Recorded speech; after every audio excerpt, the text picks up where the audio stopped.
बात की जाए नाम बदल जा रहा है, क्या कहना है?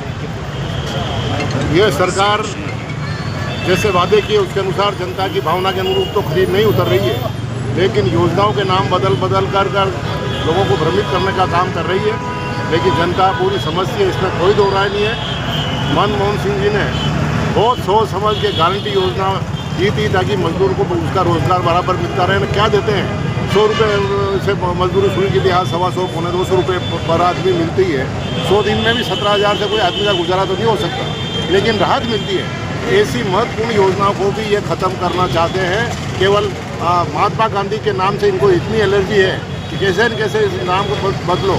महात्मा गांधी का चश्मा स्वच्छता में तो इनको अच्छा लगा, लेकिन आज महात्मा गांधी के नाम से ये योजना थी, इसको बंद किया जा रहा है। और बंद ही नहीं किया जाए, गरीबों के पेट पर लात मारी जा रही है। जैसा हमारे अध्यक्ष जी ने भी अभी कहा है, 40% कोई भी राज्य सरकार अपना हिस्सा नहीं दे पाएगी और इससे योजना शुरू नहीं होगी। केवल लुभावना नारे देने के लिए 125 दिन कर दिए, लेकिन उन 125 दिन का क्या काम फायदा जो 125 दिन भी काम नहीं चल पाएगा। तो इस प्रकार से जनता सब देख रही है, समय आने पर जवाब देंगे। लेकिन ये जनता के साथ बहुत बड़ा अन्याय है।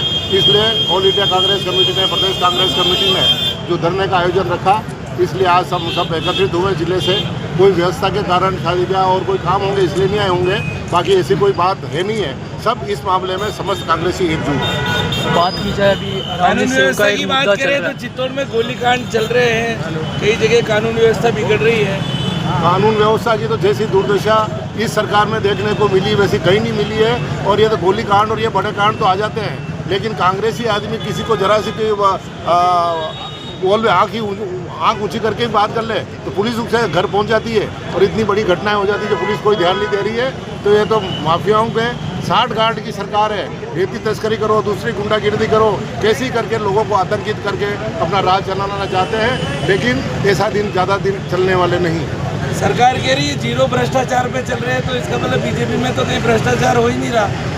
ये तो जनता देख रही है कि भ्रष्टाचार हो रहा कि नहीं हो रहा है। हर आदमी कहने लगा कि कांग्रेस के राज में भी रेती के लिए कुछ हमारे नेताओं पे आरोप लगते थे, लेकिन आज तो 3 गुनी रेट करके रेती तस्करी सबसे बड़ा मुद्दा यहाँ हो रही है। और ये कह रहे भ्रष्टाचार नहीं हो रहे हैं। निम्बाड़ा नगर पालिका के टेंडर हुए तो 40% का मार्जिन रख करके टेंडर जारी किए, जो वापस जब अखबारों में न्यूज़ आई तो उनको वापस लेना पड़ा। तो ये भ्रष्टाचार नहीं है तो और क्या है।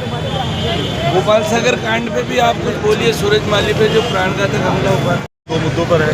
एक तो केंद्र सरकार ने जो मनरेगा का नाम बदला है, उस पर हमने शांतिपूर्ण धरना प्रदर्शन कर रहे हैं। और दूसरा में ज्ञापन जो हमारी अरावली की पहाड़ियों को नष्ट करने का काम जो 90 मीटर का जो दिया, उसके खिलाफ हमारा प्रदर्शन है।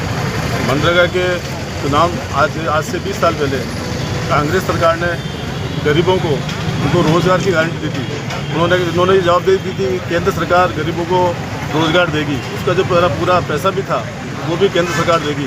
अभी नया बिल लाकर जिसमें उन्होंने 60-40 का रेशो कर दिया है। बहुत सी राज्य सरकारें हैं जिनके पास फंड ही नहीं है। जब फंड होगा नहीं, वो अपना 40% पैसा नहीं देंगे तो वो योजना लागू नहीं करेंगे। तो मनरेगा को ख़त्म करने का काम ये सरकार कर रही है नया विधेयक लाकर। हमारा तो इससे माध्यम से ये कहना चाहते हैं कि जो गरीबों के लिए काम हमारी केंद्र सरकार ने किया है, उसी योजना को लागू रखें और पूरा फंड केंद्र सरकार देवे। आज जो परिस्थिति हो रही है उसमें गरीबों को वापस पूंजीपतियों के गुलाम बनाया जा रहा है। तो जब मनरेगा थी तो गांवों में लोगों को अच्छी रेट पर रोज़गार मिल जाता। अब रोज़गार ख़त्म हो जाएगा तो लोग फिर कॉर्पोरेट की तरफ जाएंगे और वहाँ वो सस्ते उनको जो रेट उनको मिल रही है वो रेट नहीं मिलेगी। और जो महिलाओं को सबसे ज़्यादा काम हमें मनरेगा में गाँव उनके खुद के घर ही मिल जाता। महिलाओं को आने जाने में भी सहूलियत रहती थी और उनके खातों में पैसा आता था, वो आत्मनिर्भर बनती थी। अब महिलाएं बाहर जाके काम भी नहीं कर पाएंगी। और मनरेगा का सबसे ज़्यादा बजट गाँवों में लगता था, तो गाँवों का विकास होता था, गाँव में मजबूती आती थी। वो सब काम खत्म हो जाए, उसके खिलाफ हम सब शांतिपूर्ण लड़ना पड़ता है।